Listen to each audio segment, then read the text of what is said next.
All right.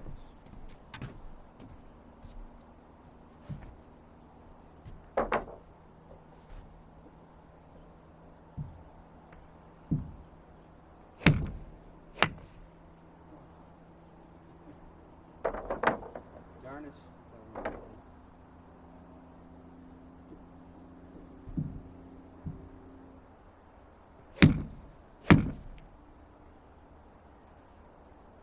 Not quite.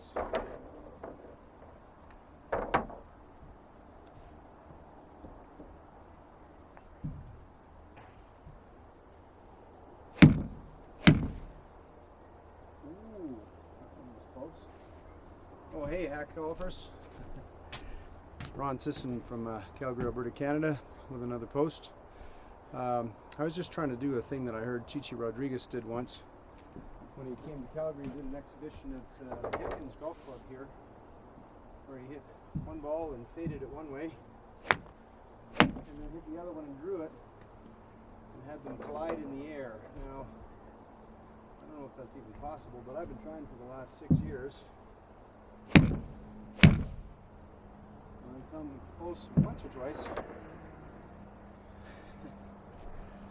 So what I'm going to do with this post is I'm going to explain how I do all these interesting shots. It has to do with what I call the new paradigm of modern golf instruction. I'm just going to get out my iPhone, and I want to, instead of just stumbling through it, I just want to read exactly how it is.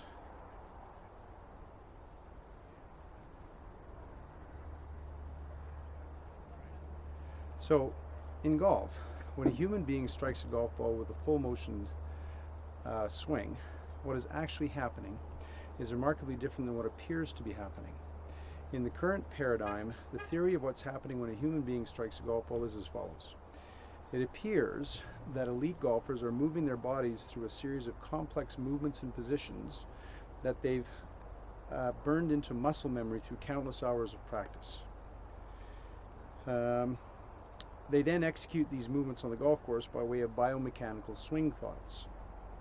If they're done in a biomechanically correct fashion, these movements and positions create the proper movements of the club head with regard to its pacing and speed, the swing's path, the angle of approach, the face position and impact, thereby producing powerfully struck and directionally accurate shots. In short, the old paradigm says the biomechanical movements of the body create the swinging of the club.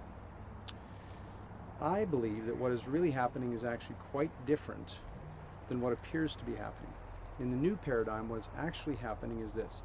Elite golfers focus their minds and intentions on the shot shape that they desire to get the ball to their intended target. They then execute two critical skills related to the skillful use of the clubhead that they learn instinctively, usually at a very young age, to swing the clubhead with the most efficient rhythm and acceleration to make precise contact with the ball with the relationship of the clubhead's angle of approach, path, and the club face's position and impact created in such a way as to produce their desired ball flight. Now, this is critically important. Their body's biomechanical movements and positions occur naturally and instinctively in response to the player's intention of what he or she desires to accomplish with the ball, with the club acting as a tool to accomplish the goal, and the body simply moves in whatever way it needs to in response to those intentions. In short, the biomechanics do not create the swinging of the club swinging of the club creates the biomechanics. Said another way, elite golfers do not hit the ball well because they figured out what to do with their bodies, which in turn caused the club head to move correctly. They hit the ball well because they figured out what to do with the club head and how to use it efficiently, how to swing it efficiently, using it as a tool to accomplish their objectives with the ball, and their bodies simply did whatever was necessary toward that end. So, to illustrate that, I want to try as best I can to quote Rory McIlroy from an interview that he gave with Charlie Rose shortly after he won the PGA Championship. Rose asked him this question. He said, Rory, you have one of the most aggressive, fastest hip turns in the game of golf. They've even done scientific studies on it and clocked it. Is that just part of your anatomy? Is that something that is natural to you? Or is it just because you've done this for so long? I'm going to try to quote Rory as best I can. He said, well, I've swung a golf club since I was 2 years old, and I think, I've never tried to do this thing with my hips that everybody talks about. It's just something that's completely natural, something that I've had since I started to play. Now, Rose didn't quite understand this because the golfing culture says that good players create their swing with all of the different movements and positions that their bodies go through. So he's confused, and he questions Rory. He says, well, so let's say you want to hit the ball 50 yards farther with your drive. You don't try to turn your hips faster? Rory said, no, I've never thought about my hips. So here we have the number one golfer in the world who's never once thought about what his hips are doing. He went on to explain, if I want to hit the ball farther, I just swing harder. And when I do, this thing with my hips just happens. So if you think about it, what little Rory did as he was growing up from a 18-month-old to 2-year-old, 3-year-old, 4-year-old, and so on, was his brain was just thinking about, what do I want to do to the ball? Well, I want to send it really far, and I want to do this X, Y, and Z with it. So how do I send it far? Well, I swing fast. So when we swing faster, the body then does what it must to make that occur. So, although the traditional paradigm says that we try to make ourselves into these biomechanical golfing machines and try to get everything set up and moving with precision, and this will cause the club to swing, as all good golfers do, freely and fluidly and accelerating fast through impact, that's not really what's going through the player's mind. They're not trying to get all of their different parts in the right position. Their mind will have an intention. I intend to send this ball a really long distance. So the body then moves in whatever fashion that it has to create the momentum necessary to do that. And the old paradigm says, because it's all about angles and positions and body parts and so on, every single part has to move with precision. And then any time the ball is struck improperly or the face is out of square at impact, well, there's got to be some part of the biomechanical machine that broke down. So then we have to guess that our head's moving fractions of inches or our hips spun just a little too fast. But none of these things have actually been the real problem. So what's really going on with really good golfers is they're simply attentive to and focused on, what do I do with my instrument here? What do I do with the head of the golf club to get the ball to do what I want? So let's say, for example, I want to hit a low shot. Well, my brain will instruct my body to get the club to be leaned more so that the club face is going to be lofted at the point of impact. Now, I didn't have to think about what to do with my body parts because they did what was necessary to get the club to be more leaned at impact.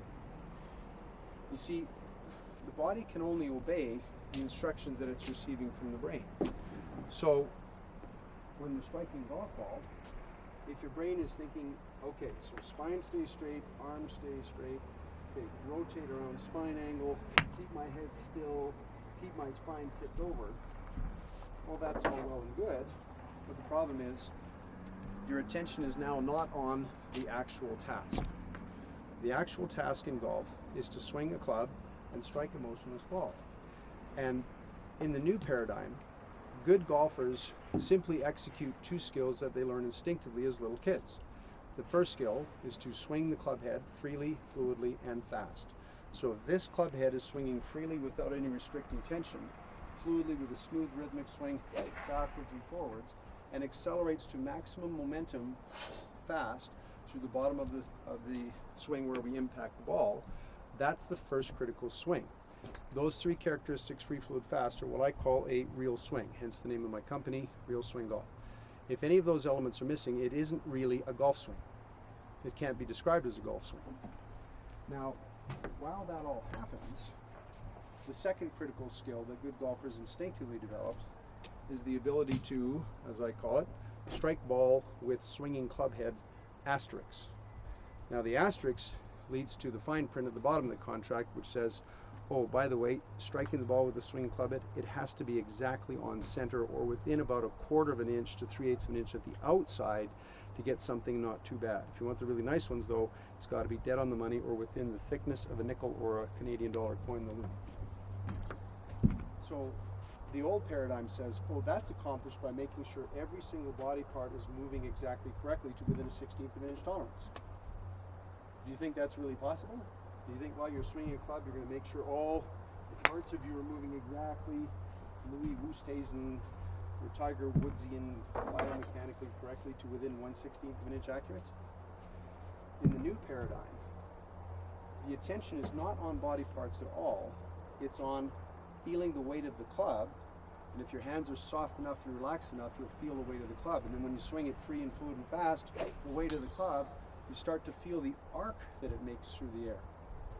So when I'm doing all of these funny shots where I'm running around and turning my club upside down, hitting left-handed, right-handed, running like Happy Gilmore and hitting intentional shots that people call out to me on purpose, the fascinating thing that's going on is that in my conscious mind, all I'm thinking about is swinging this club free, fluid, and fast, and trying to feel the weight of this club head carve an arc and try to pass the arc as precisely through the ball.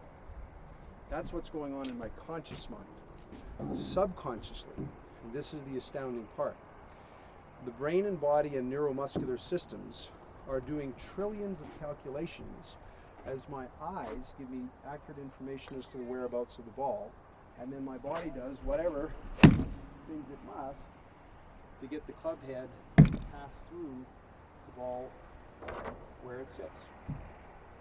As far as how many steps I'm taking, is my arm straight or bent a little bit, am I the right distance to the ball, none of those things are relevant to me. I'm not paying any attention to me at all. I'm simply focused on a simple human and hand-eye coordination task. I have a mallet. Because my hands are soft and relaxed, I can feel the striking mallet at the end of the stick here. I have a target to be struck. Hey, it's not even moving. Can't be too hard.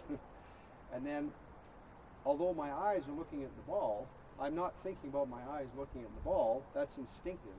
My brain is feeling this club head's weight carve an arc through the air, and then I just pass it through the ball as precisely as I can. And if you heard my impact sound on that one, that was dead on the money. So the thing that's really sad for me is that every day I walk up and down the range, like the other night, I had this, I came across this husband, wife, and 2 young children. There was a boy who was left-handed. I got my lefty club here. I think he was about 11 years old. He had on the orange Ricky Fowler shirt and the orange Ricky Fowler cap. He's got this gorgeous left-handed, oops, it ain't that one. He's got this gorgeous I'm not left-handed, you know. He's got this gorgeous left-handed swing. He's hitting beautiful shots. And one hitting stall down is his poor mother being told by her husband, okay, so make sure you keep your spine tilted. Make sure that arm stays straight. Now you turn your shoulders around your spine and then keep that wrist in this position and then move your hips to create the momentum of the downswing. And so I asked the young boy, so I noticed you're striking the ball quite nicely. What are you thinking about? He said, nothing. So he's a Canadian kid, so he plays a lot of hockey, so of course there's the hockey slap shots and all that. So he's got some sense of using a stick to do something with an object, a puck, for example. So he was just simply swinging the club and just hitting the ball like hitting a slap shot in hockey. Then when I asked his mother what she was thinking about, of course, there's all kinds of different body part do's and don'ts that she's thinking about. So it's so sad for me to see people going up and down the range trying to help each other, and unfortunately it's based on an old paradigm that has always been a false idea. The reality is, human beings, especially us few human beings who become skilled at striking golf balls, we do it with hand-eye coordination skill, with a couple of very simple skills: swinging a club free, no tension, fluid, smooth rhythm, fast acceleration through impact. And while doing so, most good golfers are totally devoid and unaware of what their body's doing. Take Bubba Watson, for example. Starts as a 6-year-old kid, starts to curve wiffle balls around his house, never had a golf lesson, and he just sees the pictures of the shot in his mind, and then his, say for example, I want to hit one of those big Bubba cuts over this way, and he just sees it, he feels it, and that's why his follow-through looks funny, because his body's doing what's necessary to create the path and face necessary to hit a shot. He's completely unaware of what his body parts are doing because he's completely club head focused. And that scientifically is called external focus. And that's a principle that if you go on onto Google and type in Dr. Gabrielle Wolf, I'll put her name down in the body of the text in this post here, and she will help you understand that in all sport activities, the top performers are all externally focused. They don't focus much on what they're going to do with their technique. They focus more on what they want to do with the ball. So I want to hit a low one at that 100 sign. So the body will do what it must to create a shot, whether it's volleyball or any kind of sport. They're almost invariably externally focused on their target, on their outcome, what they want to accomplish. Whereas those who strive to be to get to their level of skill, they see from the outside that their body is doing various things while they perform their skill, and then presume it must be the way they're moving their body that's creating what they're seeing. But the truth is, golf shots are created in the mind first, and then the body does what it must to make them perfect. So yes, this has been a little bit long-winded, but I hope you're getting the gist of what the new paradigm is all about. It's about developing an external focus and skill with using the club head as an instrument to swing and strike the ball with precision and have fun golfing. I thought that's what it was all about. See you next time.